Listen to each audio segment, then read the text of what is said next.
My son told me he was a serial killer. I believe him. Part 3. It was Saturday morning, and I was very apprehensive about going downstairs. James and I didn't talk about his mother very much. She had spiraled out of control after giving birth to him and used just about any drug she could trade her body for. By the time she had come around to visit him, she had aged 20 years in only 7. Her arms were covered in track marks, and her teeth were yellowed to the point of decay. To be honest, I was surprised she stayed alive long enough to be abducted. With a heavy heart, I approached my son in the living room and said, "Son, we need to talk about your mother." James sighed and paused his game. He looked up at me and said, "What did she do this time?" I sighed and said, "She went missing last night. Police say there were signs of a struggle at her trailer." James stared at the television like he was looking through it and unpaused his game. He continued looking forward as he said, "Yeah, well, that really isn't news, is it?" James and I didn't talk about his mother because he didn't like talking about her. One of the main reasons I involved a lawyer was because during one of her visits, she picked him up and took him over to her apartment.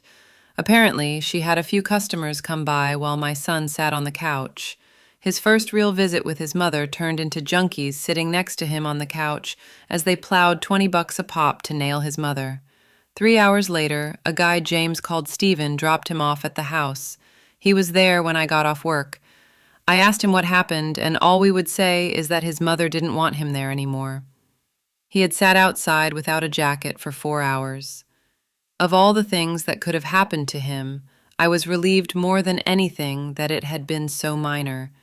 I'd heard horror stories about situations like that which ended in much more gruesome outcomes. I immediately put James into therapy after that.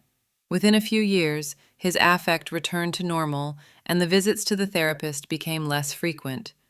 Up until that night, he had asked me about his mother about once every couple of months. In the time since, I think he might have brought her up once. The following week, he let me know he was going out on another date.